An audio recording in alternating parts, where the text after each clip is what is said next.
All right, I got my berry smoothie. It's got mixed berries, yogurt, milk, a little bit, and I added some beet juice. For this one, I added a little bit of passion fruit juice because I'm like, let me get a little something sweet. Just a little bit. But as I've gotten older, I recognize that I just can't eat food straight out the gate. Like, I can't eat food straight out the gate. I gotta let my body warm up to it. You know what I mean? So I'm like, maybe I'll start with a smoothie. Maybe sometimes overnight oats. It's a little easier. Growth. Hi y'all. Welcome to another video. As you can see, I'm healing up great. There's still like some discoloration of my skin. I don't think you can really see it too much on camera. My lips still feel a little plasticky, like there's a film on it.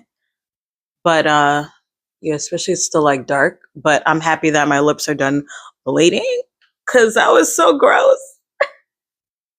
If y'all know anything about me, I'm very much about my skincare. And at first I was like, don't look at me. The vanity. But now I kind of like, I'm not mad at the little bits of discoloration. It looks like I got freckles. I low-key wanted freckles in my life. I also wanted to be a redhead, but that didn't happen. And one time when I worked, it was like 20. I'm going on a tangent so bad. I worked at Dylan's Candy Bar, the flagship store, I think before it closed down, and I saw these two young black girls with red hair, and they were twins too. I was floored because I was like, I didn't know my dream was possible. So now I want to have kids with red hair. No, I'm just kidding. I could just dye my hair. Anyways, welcome to another video off this tangent. This has been something that I've been recognizing for the past, I would say the past year, but I would say more so in the past 6 months. And it's about you are who they think you are. Because as I've felt that I've grown in like loving myself like I actually do and having boundaries for real, from being like a all around people pleaser, from like parents to teachers, you got to respect the authority figures and all that stuff. And just realizing that there are so many cheat codes that people use to life, and and like within my own personality and growth is recognizing that I am who I think I am, and how I came to the conclusions of what I find is within my integrity and character, and how much people really project a mold onto you of how they think you are or how they think you should think or whatever box that they put you in. And it can be very frustrating because if what I'm doing is not hurting anybody, if I'm not, you know, going out there with bad intentions, then it has nothing to do with your life. And for you to think that, you're like, why would you think that? Like, for example, men are always talking, and they're always like, oh, about kids and something, and asked if I want kids or if I have any kids, and I'm like, no. And they're like, you mean, like, you don't want kids? I'm like, no, I don't want children. And they're like, what do you mean? You're so pretty. That has nothing to do with anything. I don't care about having kids. Are you crazy? You're not the one having them. In another conversation, a man was like, oh, but women have been having children since the dawn of time. It's just that's how we procreate as like human beings and stuff like that. First of all, if we want to talk about the dawn of time, okay, if we want to talk about the dawn of time, you had to have a lot of kids in order for the farmlands, for the migration that's happening, for the gathering, and so on and so forth. So we are, and also on top of that, there was a lot of natural selection going on. Okay, now we have all the medicine and stuff like that. Natural selection will always keep going, but now we really kept society growing larger than what our ancestors had possibly anticipated. They were just like, let's have these kids now. We got to make it through the next harvest. We got to make sure we have enough food for the next harvest. We got to make sure we grow enough food for the incoming babies and the moms that are pregnant currently, so on and so forth. So there's going to be a shift in how it was back then to how it is now. So I'm just confused as to say, oh, but women have been doing it since the dawn of time. Like, yes, women have been doing it since the dawn of time, and they may not have had the level of medicine that we do have now. Some women are still dying with that, and it's the detachment also for me of, okay, yes, women have been doing this since the dawn of time, but how in good consciousness can you see your partner go through pregnancy and not feel bad at all? That's empathy right there. But anyway, that's another video, because I definitely want to do a video about like how we've commodified like having children, how we commodified it. That thing is not that is crazy. But anyways, not fitting into that mold. And another mold of easier mold that people just always keep throwing in my face is that they think I hate men. They really think I hate men. And it's like, I speak with a lot of passion, okay? And how I say things sometimes can come off very cold if you don't know me. But it's like, these people will know me enough that it's like, now you're just doing this on purpose. Now you're like, oh, I should have a levity when I'm talking about these things. Like, no. I can speak very passionately, and then it's going to still be on a case by case basis of a man, or whoever it is. Not even a man, just whoever it is in general. But let me stay on topic. It's a case by case basis. And it's like, the more you explain, the more they're just like, no, but you should go to therapy for that because it seems like you hate men. I am blessed to have the men that I have around me. I am so blessed. I am so blessed to be taken care of, to be thought of, to be seen as a human being, as a woman with these men. That's the bare minimum, yes. But I have the luxury of having good men around me that when it's like somebody's on some flat shit, you know what I mean? I could get out of my face, because also I'm embarrassed of the past self that I've things that I've allowed. So yes, me speaking passionately or like coming off cold is a form of protection, because it's like, if you approach me on some BS, I'm going to give you BS. That's it. Now, if we're just speaking in a conversation, you'll hear the conversation, but like, you haven't seen me out in the world talking to men. It's pretty chill. But who am I? And even explaining this right now is dumb. It's like, there's no point in me explaining it. If you like, that's what I'm saying. You are who they think you are, And I was actually going to scrap this. I scrapped the previous video, but I actually like this one more. Because my friend Monica sent me this guy. He has such good poetic ways of saying things. So his name is Redarius Legacy. I believe that's it. That's what it is. I'm going to put the video at the end, but here's some good things that he posted. It's about people being confused by you. So glad she sent this. My handwriting. It says, they don't want your clarity. They want your reaction. I felt that off rip, because I've definitely had somebody who was just like, it felt like after a while, anytime they would talk to me, it's with conflict. And after a minute, I'm like, this is giving me a little bit of anxiety. I don't think this is for me, because it's like everything that was being sent to me was like how I could better my relationship with men. I'm good. I promise you I'm good. Like, I promise you I'm good. I have a lot more men around me than you would think. I don't have to tell you all the interactions, but it's like, relax. Like, and it's like, just because you want a family and kids don't mean that I want one. Doesn't mean I want to get married. If it happens, cool. If it doesn't, cool. I have so many people that love and support me. And if somebody who wants a romantic relationship with me doesn't give me the same relaxation of my nervous system as I get with the men that I have around me, then why are you here?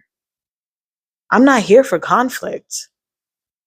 I'm not here for conflict in friendships or relationships in general, platonic, romantic. Like if things come up and I really care about you, Sagittarius, if I really care about you, I'm gonna talk it through. If I don't really care, I'm gonna just dip. Usually I don't even let people get that close before I'm just like, you know what? Because I usually sniff things from far away. This one, sneaky. They don't want closure. They want a crack in your composure. This man be speaking poetry, okay? Because they don't want closure. Because if you try to tell them how they make you feel, the next thing they're like, oh, but you did this, that, and the third. And it's like, okay. So then it makes you think like, oh, maybe I could have said that different. Maybe I couldn't. No, I'm not arguing. You make me feel weird, I'm out. If it's the beginning of things, okay, if it's the start of things, like I said, if it's a long-standing relationship that I love and I respect you, I'm gonna talk it out. I will talk it out because I care about that connection. But if it's like if you've been making me feel weird and I picked up on a few things and I'm just like, you know what? No. Once they can make you shake, they can say it's your earthquake. Because you're gonna confront it and be like, why did you say this? And they be like, oh, maybe you're insecure. You don't see how what you could say, what you said could come off in a certain way. Okay. Sometimes we need a reflection for sure. But I have a good level of intuition to know when somebody has a sense of malice towards me or when somebody says something and it stung a little bit too much. I'm like, what do you mean by that? They'll throw stones at your window to see if you're still living the house that they created in their minds. It's like, oh, I met you here. I met you at this house. When they start throwing stones and they're like, are you still there? It's like, no, I'm not still there. That's my second property. No. Oh my gosh, no. But it is, people really do put you in a box. They put you in a box and then you don't fit that mold, or the way you want to live your life is not how they want to live their life. Then all of a sudden it's like, no, let me tell you how to live your life. Let me tell you how to fix your situations. And some things, like some people do bring things up to you and you're like, oh, okay, you know what? I could see how that could come off, or I could see how I should, work on that. But then they don't follow that advice. Anyways, that's fine. Growth will make you dangerous in the quietest of ways. So many times I've had people where they liked me when I was in my hyperbolic, miserable phase. And they're trying to help me grow into like a better phase. So then next thing, when I actually do grow into that better phase, and it's like, my situation still may not be the best, but it's my mindset, and my mindset has been way better. And it's like, since my mindset is better, it's like there's nothing to really, grab onto or like fuss over about. So then this person would come up every now and then, every other week or so, just to like sow some level of discourse. And I don't know if they're aware of that, but it's like throwing a stone to see if you're still in the house. And I was like, I'm not in the house. Please don't send me this kind of content because I don't care. I don't care. I really don't care. And it's like, I'm in my level of survival mode to get my career off. I don't care about relationships. I don't. I'm busy. And I feel like a lot of people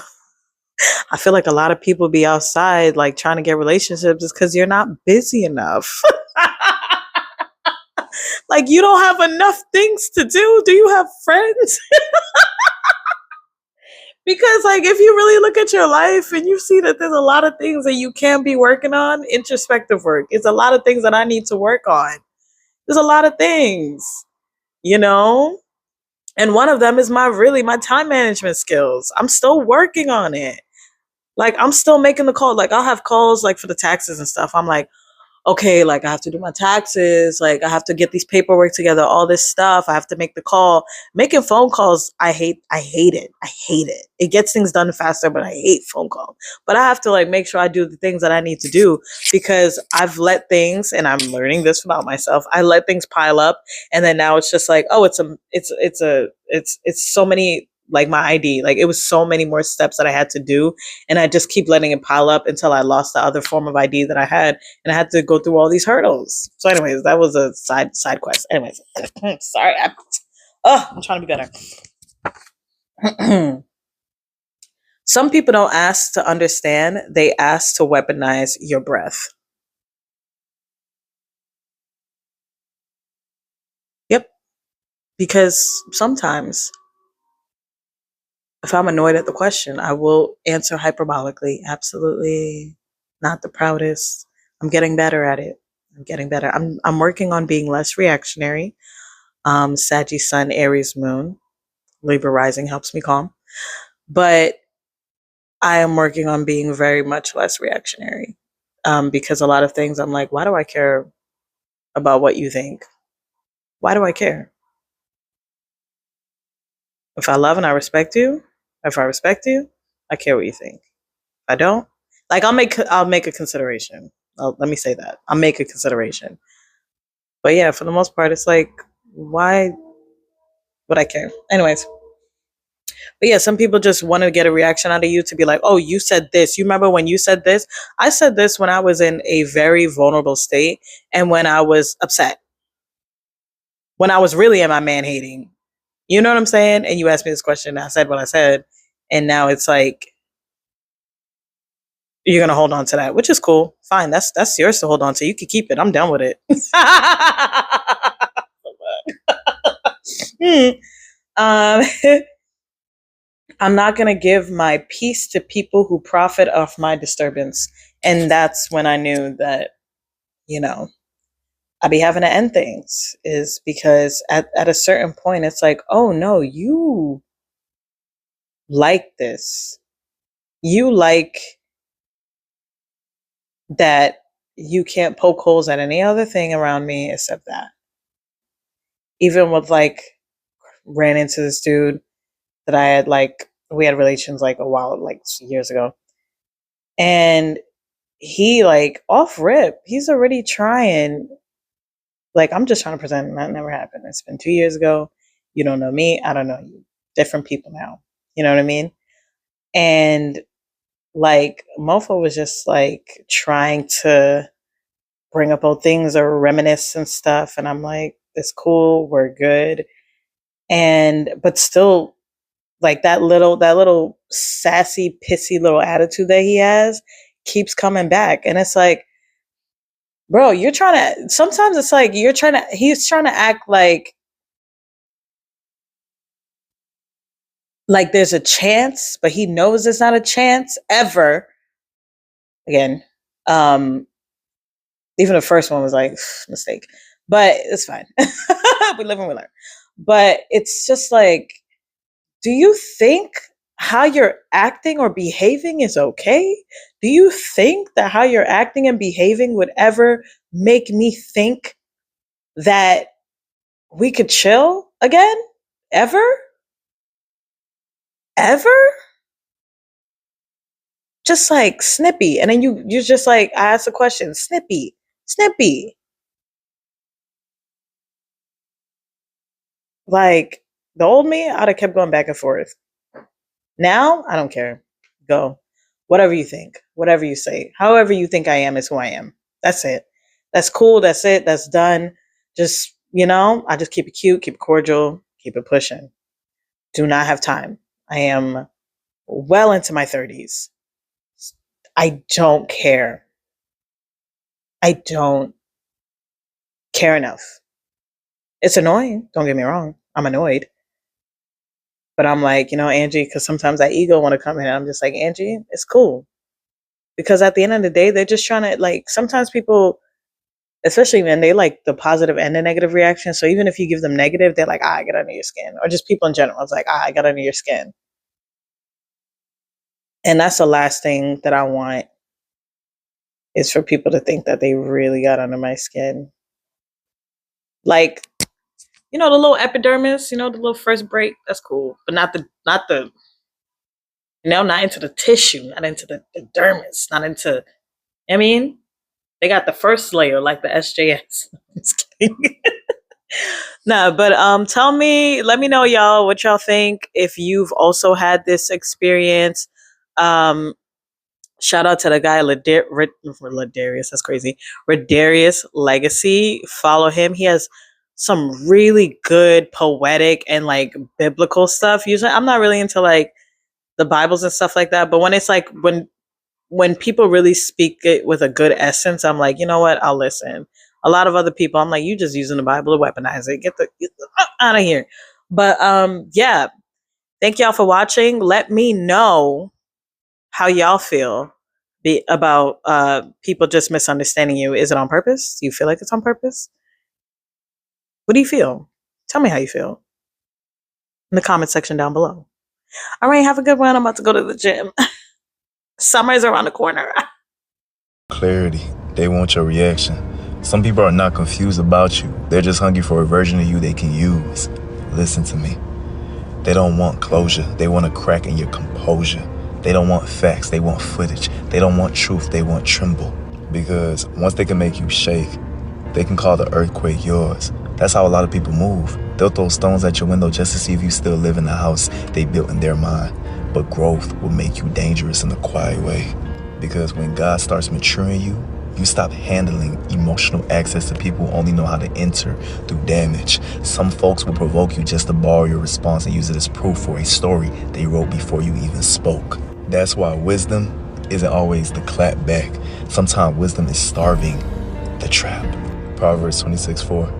Don't answer a fool according to his folly, or you yourself will be just like him. That verse is deeper than people think.